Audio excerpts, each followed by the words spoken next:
completely lost or confused, just bear with me, it's completely normal. Our first point of interest is by far the most interesting, and that's the fully licensed bar, which is open downstairs. Bar selling beer, wine, spirits, soft drinks, tea, coffee and snacks. You can pay with cash and card as well. But on our left here, we're just passing Somerset House with the green dome. That used to be home to the registrar for all births, marriages and deaths, and they had a curious nickname in our civil service. They were known as the Hatcham, Matcham and Dispatcham Department. Now they eventually moved out and the Inland Revenue moved in, so it became the Catcham Department instead. On our right, we're just passing a large concrete building. That's the National Theatre. That was voted the ugliest building in London for over 10 years. That was until someone finally built an uglier building in Woolwich, which is actually a Tesco. But that is part of the South Bank Centre. They have over 5,000 performances throughout the year. It's a real cultural centre here in London. Off to our left here, we have a stone archway and there are two silver dragons, one either side of the road. That is Temple Stairs Arch, the boundary marker for the city of Westminster we've just left and the city of London we've just entered. The city of London is the smallest capital city in the world. It's only 1 square mile. Usually there are over 77,000 people working in the city, but it's only home to around 5,000 residents. Off to the right is a red brick building, that's Stamford Wharf. It's more commonly called the Oxo Tower. That building used to be a coal store for the famous Oxo company, and when they had it designed, it was illegal to advertise on the Thames unless your company worked with boats. And because Oxo make stock cubes and have nothing to do with boats, they were taken to court. And they argued it was merely a coincidence that the windows on their towers spelt their company name. Surprisingly, the judge actually agreed with them, and they've had over 90 years of free advertising ever since. I think they got away with a technicality. Something about gravy boats. On our left is a Gothic building with a green roof and black spinneret. That is the old City of London School for Boys, and that's where they educated many of our former MPs and Prime Ministers. Now, despite that, they do say that it was a good school, and Winston Churchill even spent 2 weeks there before he was expelled for fighting, on the beaches over on our right.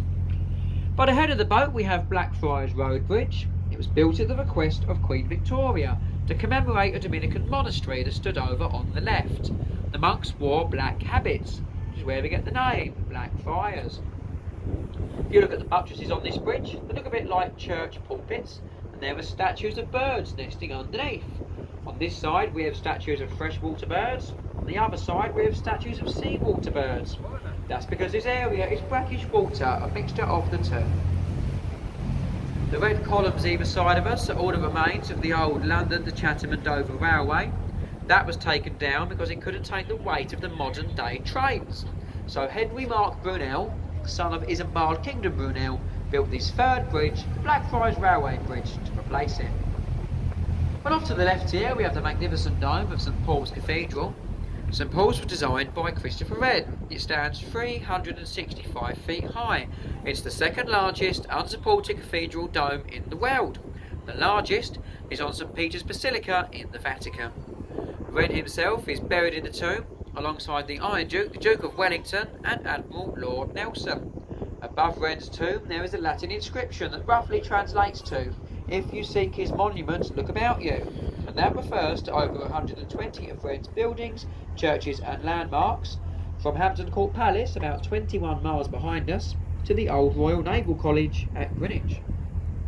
But in contrast to St Paul's, on the other side we have the old Bankside Power Station. That was designed by Giles Gilbert Scott, but it closed due to the escalating price of oil. It's now home to the Tate Modern, the largest collection of modern art in the world. Well, we're just passing through the Millennium Bridge. It's more commonly called the Wibbly Wobbly Bridge, and that's because it was opened by the Queen in the Millennium year and closed by the police the following day because it wobbled on a rider knee. They had to close that bridge for 2 years and spent millions of pounds dewobblising it just to make it safe. On our immediate right there's a white building with timber frames and a thatched roof. That is a replica of Shakespeare's Globe. That was the idea of Sam Wanamaker, an American film producer and director. You can see Shakespearean plays performed there in period dress and costume for just £5, so it's excellent value for live entertainment here in London. Ahead of us on the left is a building with 4 columns, and that is Vintners Place. That used to be home to the Honourable Company of Vintners. They have the undesirable job of testing all the beers, wines and spirits which are brought into this country. There's about a 10-year waiting list for a job there. I know that because I've been waiting 5, about halfway there. Well, this next bridge is Southwark Bridge. It's the narrowest and least used road bridge to cross the Thames in central London. And that's because the approach roads are so narrow and so poorly signed, not many Londoners know this bridge is here. If you see anybody up there today, give them a wave, and they're more than likely lost. Off to our right is a very historic riverside pub, and that is the Anchor Bankside.